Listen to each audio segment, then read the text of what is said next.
नमस्ते सम्पूर्ण साथीहरुमा म अमृत गोतामे तथा यामी कम्प्युटर इन्स्टिट्युट युट्युब च्यानल बुटावलको तर्फदेखि साथीहरु तपाईहरुलाई यो भन्दा अघिल्लो भिडियोमा पनि मैले जानकारी गराइरहेकै छु कर्मशीसँग आईटी सँग रिलेटेड अनि आफूलाई चाहिने आवश्यक कन्टेन्टहरु मैले हरेक भिडियोमा तपाईहरुलाई जानकारी गराउँदै आइरहेको छु र आजको यो भिडियोमा पनि मैले तपाईहरुलाई यो एडोब फोटोशपसँग सम्बन्धित रहेर आज केही जानकारीहरु गराउन तपाईहरु सामु उपस्थित भएको छु।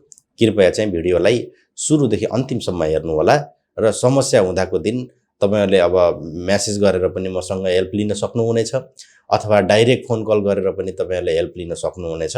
यदि समस्या भयो भने अवश्य पनि कमेन्ट गर्न नबिर्सिनु होला भन्दै आजको विषय वस्तुतर्फ लाग्न चाहन्छु। साथीहरु तपाईहरुलाई यो एडोब फोटोशपसँग सम्बन्धित मैले विभिन्न भिडियो मार्फत जानकारी गराएँ। आजको यो भिडियो चाहिँ एडोब फोटोशपसँग सम्बन्धित लगभग टुल्सहरुको यो अन्तिम भिडियो हो। यसपछि चाहिँ मैले यो फोटोशपसँग सम्बन्धित अरु भिडियो बनाउँदिन किनकि यसपछि चाहिँ अब हाम्रो नयाँ लेटेस्ट भर्जन आइसकेको छ फोटोशपको भर्जन, त्योसँग सम्बन्धित भिडियोहरु कर्मशीसँग बनाउने छु र तपाईहरुले चाहिँ पहिला त्यो एडभान्स भर्जन हेर्नु भन्दा पहिले यो भर्जनबाट राम्रोसँग टुलहरुको चाहिँ प्र्याक्टिस पक्कै पनि गर्नु होला।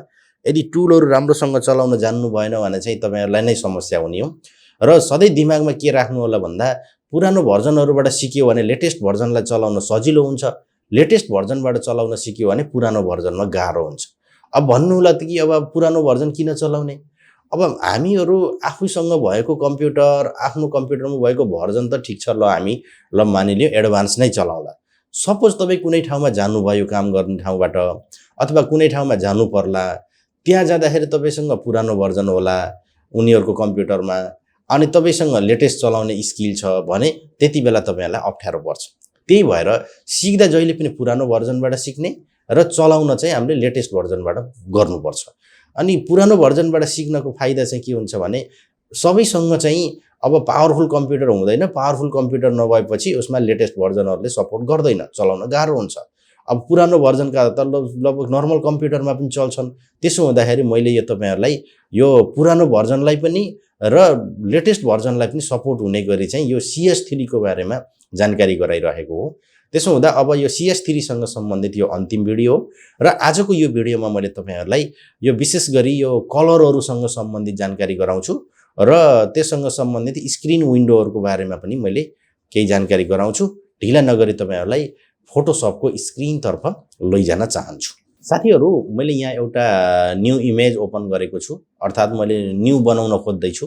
त्यसो हुँदाखेरि मेरो यता यो लेयर प्यानलमा चाहिँ एउटा ब्याकग्राउन्ड नामको लेयर मात्रै छ, अरु अहिले यसमा केही पनि छैन र अब यसमा म कर्मशीसँग ल्याउँछु र यहाँ आज तल बाँकी रहेका हेर्नुस् त यो कलरहरु प्राय जसो हामीले फोटोशपमा कलर यहीँबाट युज गर्छौं हैन, यिनी कलरहरुसँग सम्बन्धित जानकारीहरु अनि त्यसपछि आएर यो स्क्रिनको विन्डो स्क्रिन मोडसँग सम्बन्धित केही जानकारीहरु र हाम्रो यो क्विक मास्क भन्छ यो सिलेक्सन गर्ने मोड, यसलाई सिलेक्सन मोड पनि भनेर भन्न सकिन्छ हो। यिनीहरुको बारेमा चाहिँ आज सम्पूर्ण जानकारी तपाईहरुलाई बनाउँछु। कृपया भिडियोलाई चाहिँ अन्तसम्म हेरिरहनु होला। साथीहरु हामीहरुले प्राय जसो अब फोटोशपमा काम गर्दाखेरि कलर त हामीलाई चाहिन्छ हैन, कलर नचाहिने भन्ने त कुरै भएन र अरु सफ्टवेयरहरुले जस्तो यो एडोब फोटोशप सफ्टवेयरले आफूले पहिले प्रिभियसली युज गरेका कलरहरु यहाँ कतै स्टोर गरेर राख्दैन।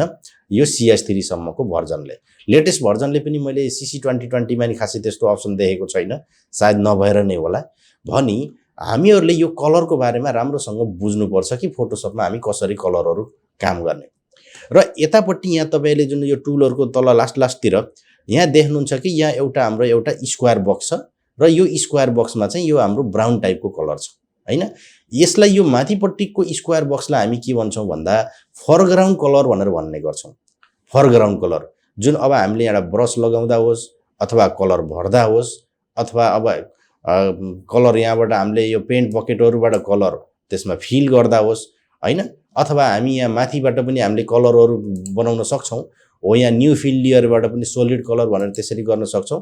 त्यसको लागि चाहिँ हामी यो फोरग्राउन्ड कलरको युज गर्छौं। यो फोरग्राउन्ड कलर चाहिँ एकदम बढी भन्दा बढी युज हुन्छ, तर सुरुमा खोल्दाखेरि तपाईको यसमा चाहिँ ब्ल्याक कलर हुन सक्छ। अनि यो तलपट्टिको यसले यो अगाडिको यो चारपाट यो स्क्वायर बक्सले अलिकति छेके जस्तो छ नि, यो पछाडीपट्टिकोलाई फेरि हामी यो ब्याकग्राउन्ड कलर भनेर भन्ने गर्छौं है। अब फोरग्राउन्ड कलरको पहिला मैले तपाईहरुलाई युज गर्न सिकाउँछु र त्यसपछि ब्याकग्राउन्ड तर्फ जान्छु।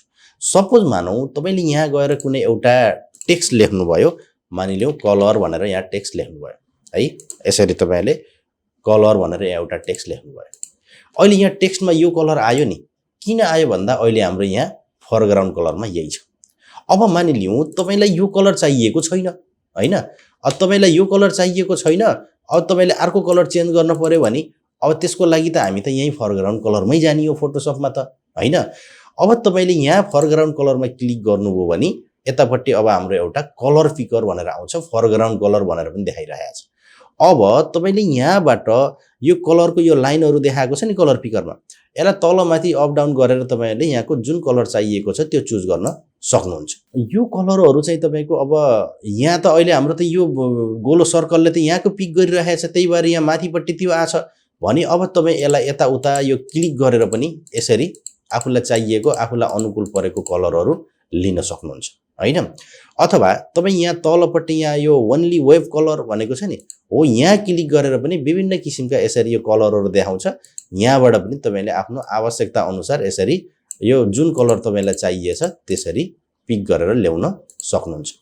र यतापट्टि हेर्नु त यहाँ दुईटा हाम्रो यो रेक्टेंगल बक्स छ, यो माथिपट्टि न्यू भनेको छ। अब हाम्रो यो कलर अब यहाँ फोरग्राउन्ड कलरमा एक्टिभ हुँदैछ भन्ने देखाएको छ भने तलपट्टि करेन्ट भनेको अहिले यो कलर यहाँ छ भन्ने कुरा यहाँबाट देखाएको छ।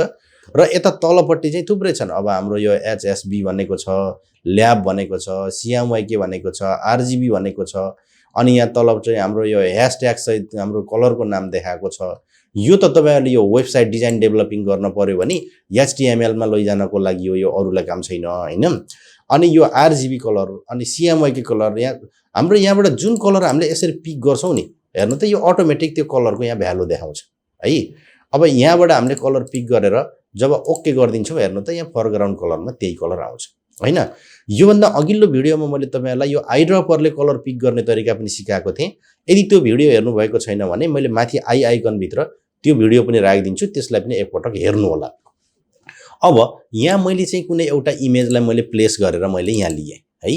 अब मलाई यहाँ भएको कुनै पनि कलर यहाँ फोरग्राउन्डमा एक्टिभ गर्नु छ भने यहाँ गएर यो मैले आइड्रपर लगाएर यहाँ ट्याक्क त्यो क्लिक गर्ने बित्तिकै हेर्नु त यहाँ त्यो कलर इनेबल यसरी हुन्छ। आखिर यसरी क्लिक गरे पनि हाम्रो इनेबल हुने यो फोरग्राउन्ड कलरमै हो।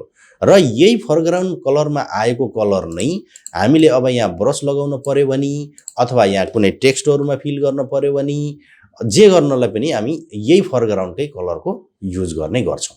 ठीक छ, यो फोरग्राउन्ड कलर त्यति धेरै इम्पोर्टेन्ट छ, हामीले फोटोशपमा गर्ने यहीबाट हो।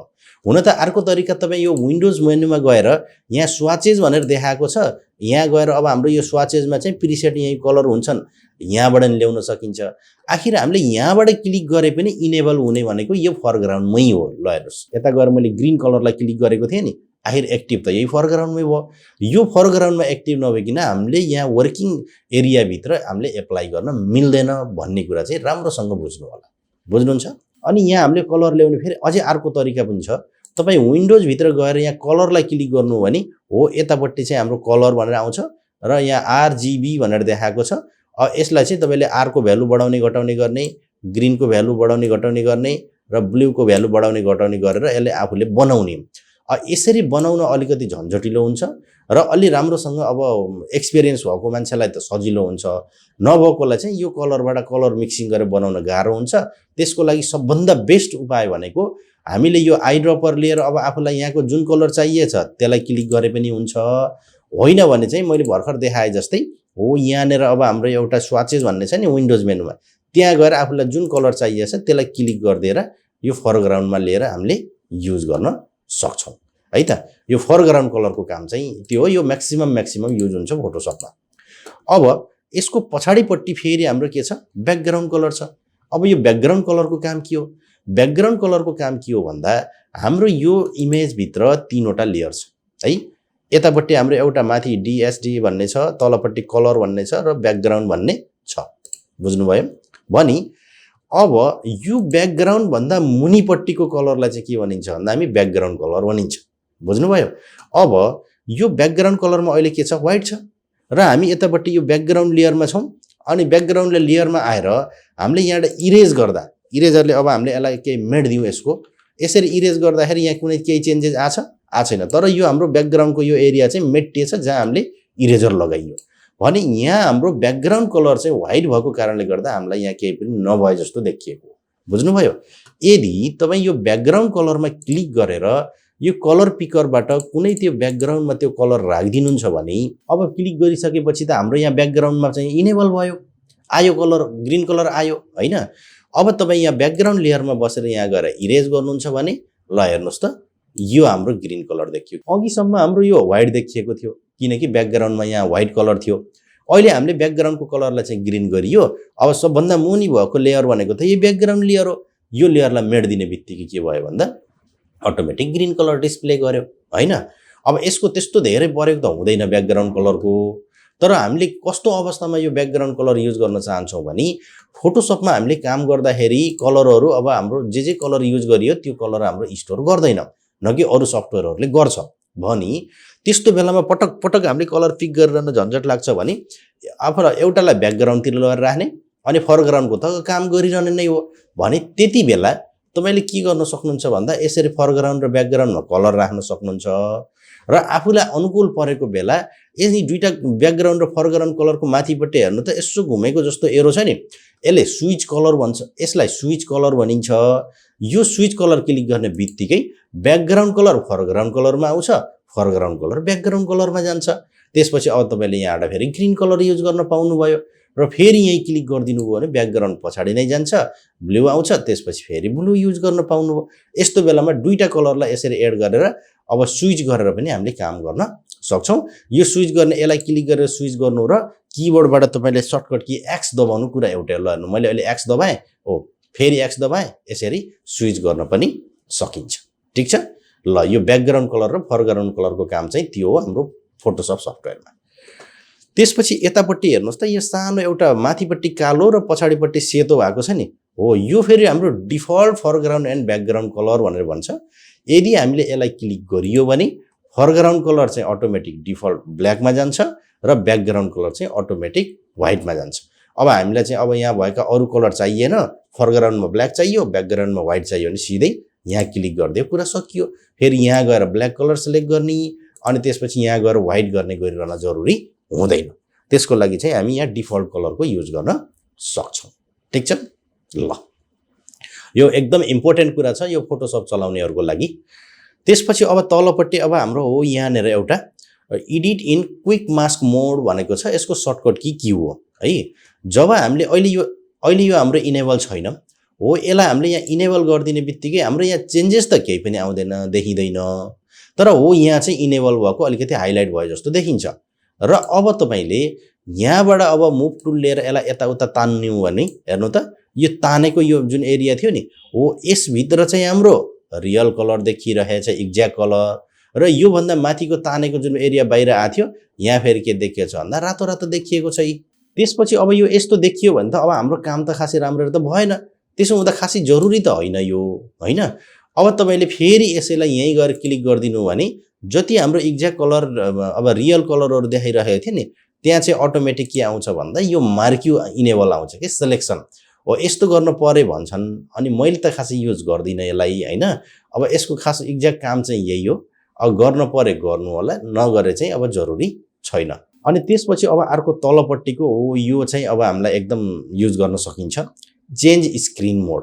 अब स्क्रिन मोड चाहिँ हाम्रो विभिन्न किसिमका हुन्छन्। यहाँ क्लिक गरिराख्नु भयो भने हेर्नु त यहाँ चारवटा तपाईले स्क्रिन मोड देख्नुहुन्छ। Standard screen mode, maximize screen mode, full screen mode with menu bar र फुल स्क्रिन मोड। अहिले हामीले खोलेको जुन यो हाम्रो इमेज थियो नि यो अहिले हाम्रो म्याक्सिमाइज स्क्रिन मोडमा छ। त्यही भएर यहाँ अरु केही नदेखिएर यो देखिएछ। यदि तपाईले यहाँ यसलाई स्ट्यान्डर्ड स्क्रिन मोड गर्नुभयो भने हेर्नु त यो म्याक्सिमाइज नभएर यो सानोमा आउँछ। यो कस्तो बेला चाहिन सक्छ भन्दा हामीले धेरै अब खोलेका छौं, धेरै इमेजहरु सेपरेट विन्डोमा खोलेका छौं र सबैलाई हेर्न पर्यो, यताउता यसलाई तानेर एडजस्ट गर्न पर्यो भने त्यति बेला चाहिँ हामी हो यो स्ट्यान्डर्ड स्क्रिन मोडमा लैजान सक्छौं, नत्र चाहिँ जरुरी छैन है।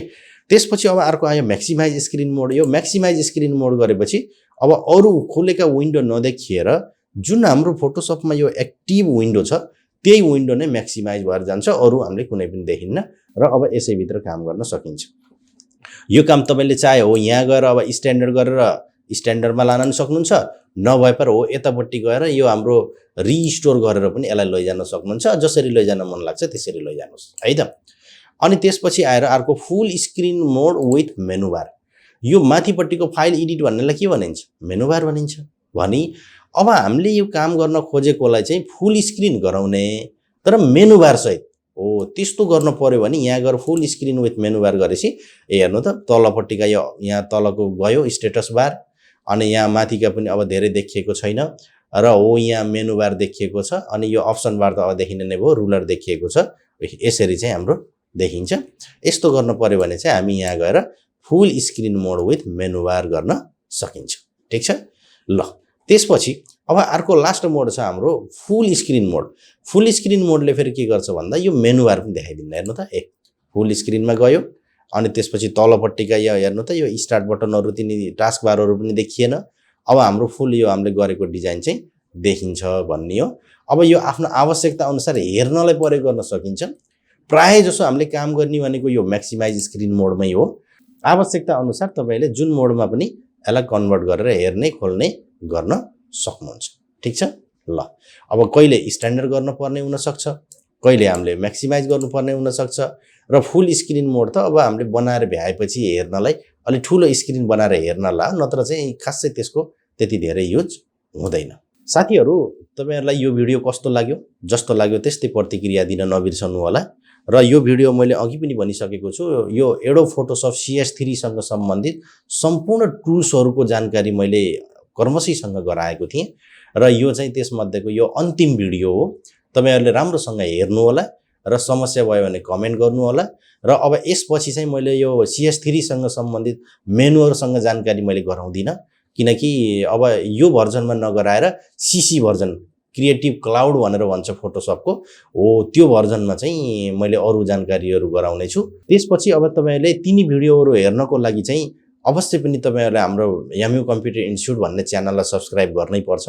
यदि सब्स्क्राइब गर्नु भएन भने तपाईलाई नोटिफिकेसन आउँदैन। त्यसो हुँदा च्यानललाई सब्स्क्राइब क्लिक गरेर नजिकै रहेको बेल आइकनलाई पनि क्लिक गरिदिनु होला, ताकि मैले यसपछि राख्ने अब अरु CC भर्जनहरुसँग सम्बन्धित, कोरलसँग सम्बन्धित, वेब डिजाइनसँग सम्बन्धित विभिन्न जानकारीहरु तपाईहरुलाई अटोमेटिक आउने नै छ।